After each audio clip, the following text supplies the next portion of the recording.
You are now tuned into the Chronicles of Guero Fantasma.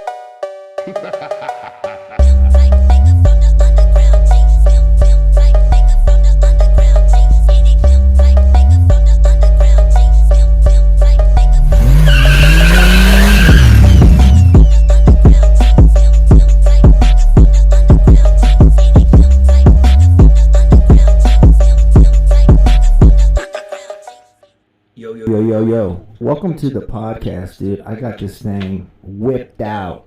Suckers whipped and spanked. We got scoots on deck, dude. Do you even know what I'm talking about? No one does, and neither do I, most of the time. This is how I live my life. I apologize in advance for the things that I will say that you will not understand, and I do not understand why I do these things and I say these things that I do not get. Scoots on deck. It's a coffee place that opened up here. Scooter's Coffee. Never even heard of it. We're trying it out. It's pretty good. Got a nitro cold brew. Black. I like black coffee. I like the taste of it. Kind of like beer, dude. You just kind of grow to like it. I tried beer when I was young. A little sip. I was like, this is disgusting. Now I can't get off the bottle, dude. We've got problems, dog. I'm kidding. No, but beer's good. I enjoy the taste of beer now, especially dark beer. Guinness. Everybody says, oh, the strong beer, the dark beer. There's a difference. Get educated, or else I will educate you. Doesn't always have to be dark. Bold. We'll call it bold. It's like coffee, dude. Just because it's dark doesn't mean it's not smooth, baby. Guinness. I love Guinness. Anyways, we're drinking Scooter's Coffee, dude. I had a meeting this morning. Went well. Now we're back. We're back on it. I'm trying to get another episode up of the podcast. But last one, I don't understand. I couldn't sync the sound with the video.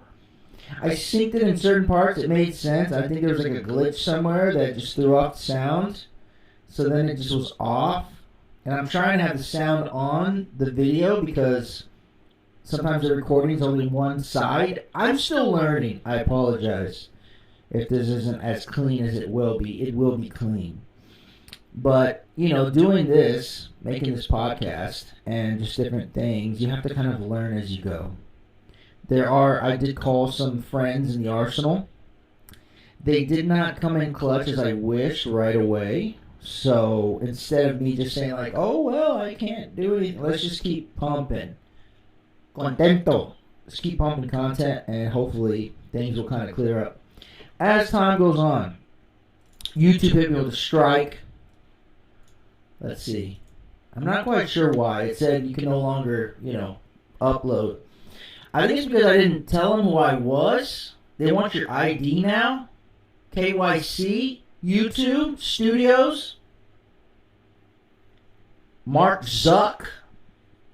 You suck, Mark Zuck. You want all my info. You want to know who I am. Why? I don't remember doing that before. But now he wants to know. Who is this guy? Who is this Guero Fantasma who's coming in hot, pumping content? I've been uploading like crazy. All my old covers, some funny videos that I made on TikTok, put them on YouTube. And then I need to make more content with the car restoration stuff. I'm working on the Bronco. Got that sucker stripped. Working on the body. Ooh, working on that body, baby. The frame, actually. Framework. Trim work. Yeah, it's pretty rusted out. Had a lot of surface rust. We've been sanding that sucker down, dude. It's looking good. I bought the paint last night, ordered it online. Hot Rod Black. Flat black. Gonna paint the body flat black. Probably gonna paint the whole thing flat black, but yeah, I am. There's not a maybe. At this point, there's no maybe. I don't know why I said that. Like it was still up for debate. There is no debating. Flat black all the way. Yeah. But I bought some, it turns out that paint that I used before, now it has like an even duller version of it. I guess matter, M-A-T-T-E-R-R-R, matte like matte black, but a little bit more matte. I don't know. So that's the one I bought. Excited to see Summit Racing sponsor the build. Duh, dude. I on my Instagram, Restore and Recreate. Go look it up. Go follow the Instagram. I posted a video, or not a video, a photo of I was drinking a Rambler. I was drinking a Come on, dude. I was drinking a Rambler. It's sparkling water from Austin, Texas. And I said, sponsor the build.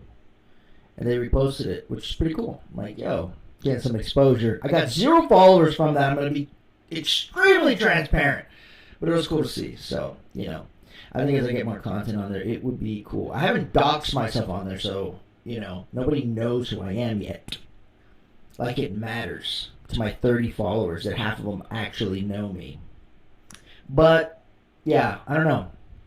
So it's cool. It is pretty insane how much stuff I've been putting out. I've just been trying to get some content out there just to see, dude. I think the build's going to be cool. The Bronco. Man, it was a mess before. And if you are into cars, but you don't really know how to do some of these things, I don't know how to do most of them. But I've seen my dad do this since I was a child. Since I grew up, he's always done this type of stuff, this type of work. So it's been cool. And I've never had the, the motivation to do it myself unless it's my project. Sounds extremely self-centered of me, but it's just hard to take interest in somebody else's vehicle, or if I don't really have any type of investment in it. I mean, it takes a lot of patience, and patience is something I lacked for a long time. I'm getting it a little bit more. But going in there and starting a build, or just taking a project that's completely rusted out and seeing the potential in it, I don't have that brain for cars. I think you develop it when you see what you can actually do, like the turnaround you can from a vehicle that's completely trashed. And I've seen it. I've seen it with my dad, like what he's done to some vehicles, and I'm like, this thing's a hunk of junk. Nope. He he went in there and he showed me otherwise. But yeah, he's really good at what he does, and he's teaching me, and I'm trying to learn because, you know, the Bronco is the first of a couple builds we're doing. We got a Volvo, 91 Volvo. We got a 41 Plymouth. And there's a couple other older vehicles that we have there. An old truck that we're going to hopefully turn into a big car hauler. And then, I don't know. There's a few. We got a few. So hopefully I want to learn and be able to do it whenever he, you know, runs out of gas. I could step in and pump on. He can pump the brakes and I can pump my gas. Sounded weird. But you know what I mean. Being able to kind of pick up where he's leaving off and hopefully be able to do those things. So I'm excited. I'm excited to that being a thing that is fun to do. And also, hopefully, financially smart. Being able to build a vehicle, restore a vehicle, and then sell it and profitable. Being able to make it profitable. Because to me, that's fun. And making content and merch and stuff based on that and a podcast, being able to talk about it, is going to be really cool. I'm excited to do that and have that avenue of income, hopefully. But yeah, I have a ton of music covers on my channel, Guero Phantasma. I'm just posting everything. I post about 10 a day. Some days more, some days less. Where's the consistency, buddy? I'm just trying to get it out there. But yeah, YouTube hit me with a weird thing. It was like, some of your features as a creator have been taken away because you did not follow our guidelines. Guidelines for what, dude? What did I do? They didn't like I talked about Big Pharma. Zuck! The heck, Zuck? No, it's not even Zuck. Who owns YouTube? I don't even know. It's Facebook, Meta. Who knows? It's all the same people. I don't know. But whoever you are, YouTube owner, you gotta chill out, sir. I'm just trying to entertain the people. Relax, bro. Relax. I'm not your enemy, dude. I'm feeling like Will Smith, dude. Enemy of the state. It's alright. Hopefully it goes back up. I mean, first you only let me upload, 10. Then you cut off my sound. YouTube, dude, YouTube's been coming at me hard. That's what I think. What's going on here? What's my computer doing, dude? I'm busy, dude. We notice. I don't want to notice anything. Back up, dude. Just keep recording. I apologize for that. I'm not cutting it out because it's hard to link up the sound. I shouldn't be letting the people know my problems for this. But they can learn with me, dude. I mean, come on. I've been posting a lot of old lifting videos too. So if you were ever in any videos of me on my old Instagram, lifting, spotting, benching, squatting, deadlifting at Joe's gym or wherever, if you're ever in any of the videos, you will probably be on the YouTube in some way, shape, or form. I'm repping the old Redefined Genetics shirt, dude. I've been working on the. Can you talk? I've been working on the website. Guero's Emporium, dude. Guero's Emporium. Kind of moving around the site a little bit. I don't want it to just be Redefined Genetics, obviously, now that I have different aspects to the brand and everything.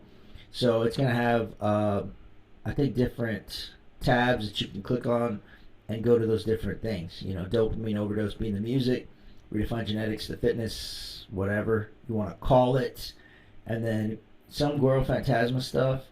And then restore and recreate for the vehicle merch. But I want it all in one place so you can access it and be like, oh, it's all right here at the tip of my fingers. But yeah, Scooter's coffee's pretty good. My brain doesn't make any sense. I'm excited to kind of see where this goes. But I wanted to get another episode in for the podcast. The other one I got 30 minutes plus. I throw in the intro, which is fire. And I made a little outro. Basically just says thanks for watching. Thanks for tuning in to the Guero Phantasma potty. But it's cool, man. I was going through some old stuff. Pretty crazy to kind of see as a child me and my creative side. I used to draw like a little, almost, what are they called? Like comics. Yeah, it's not too hard to remember, dude. Comics with little stick figures. They weren't the best artistically, but autistically they were pretty darn good. No, I mean just the concept of them and the storyline was pretty good. I was like, dude, you were a psychopath. You were a little creative kid. I remember just wanting to draw and do different things because I was excited about just kind of making stuff. I think it's always been there for me. But I was thinking about something today that I wanted to share. I think some of my other friends that are extremely, stoic, or just they do what they need to do. They're really good in social situations because they're kind of just they're not in their own head of things. They're not like, oh man, I'm saying a lot. This is annoying me, and I can hear myself. They do certain things, and in social situations, they can do or be who they are, but they're not too over,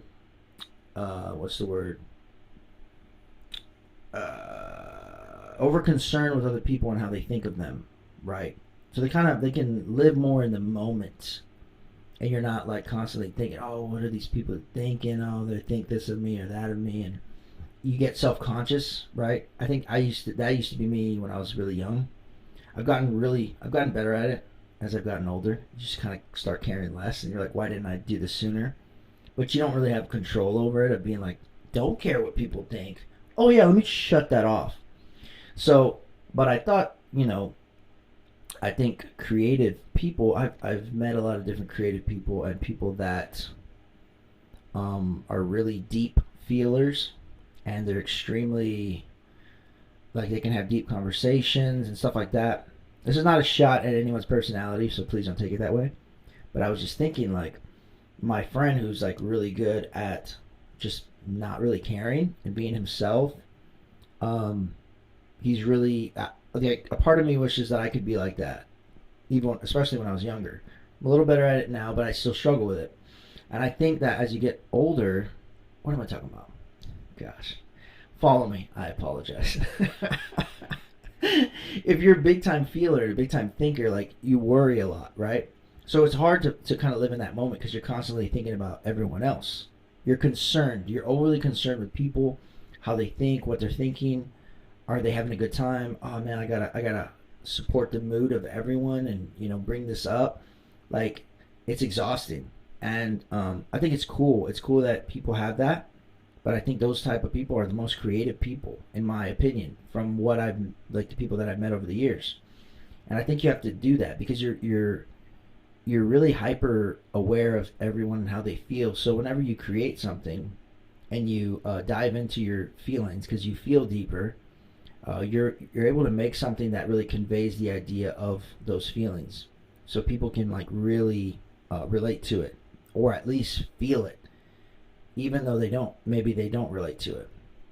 But I think there's a huge trade-off between that person A and person B, and I think that it's like if I didn't have my weird quirks of who I am and just being that type of person who is overly concerned with everyone else, I think it'd be really hard for me to be creative in the way that I am and then connect whenever I am creative, because people can see like that I really care, and then just when I make things, I think it comes out naturally in the things that I create.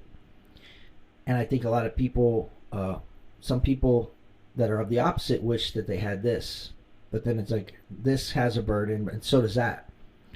So my thought process was just like everybody kind of struggles, right, with what they are good at, what they're bad at, what they wish they had, what they have, but they wish there was a trade-off. So my thought was just like whatever it is that you're good at, that you wish you had more of, or whatever, kind of learn to be content and just be aware of like what you want to work on so you can improve, maybe in social situations, maybe in being creative, whatever it is. If you don't care about making anything, you just want to live your life and do that because why not? I don't know. I feel like I really love to make things and make jokes and make music and just write and just do certain things. I was talking to this girl about writing, and she was like telling me that she thinks a lot of people are more drawn to the surface level of writings, and I totally agree, because I think it takes a lot of work to kind of go deeper. Sometimes people don't want to go deeper. Maybe they know there's going to be some dark stuff down there, but when you're able to go down there and fully immerse yourself into all of that, immerse or emerge. See, there I go again, thinking about what other people are going to think. When you do that, you're able to see all the darkness, and when you do that and then kind of swim your way through, it helps you understand it. And then when you convey it in words, poetry, writings, songs, art, whatever it is, people are able to relate to that because maybe they haven't been able to do that. They haven't been able to fully immerse themselves and try to understand. Maybe they were too scared to, right? There's a lot of old, bringing up past trauma and stuff that we've gone through is difficult to really go in there and figure out, I'm going to sort this out. So what I wanted to say, what I was getting at, what was I getting at? George, what were you getting at? Guero? What I was getting at is just, there's whatever you wish you were more of, be grateful for what you are. Because those people that you envy probably envy you and your strengths. Damn, that was pretty good, dude. Thought of that on the spot. But I do believe that 100%. You're all beautiful in your own way. Wow, dude. All right, Mr. Cliche. But it's true. You all have strengths that other people wish that they had, especially the people that you envy. They probably wish that they had your strengths and vice versa. So just be content, man. Be happy. Work to be happy, and yeah, man. Just keep living. Appreciate you guys and love y'all.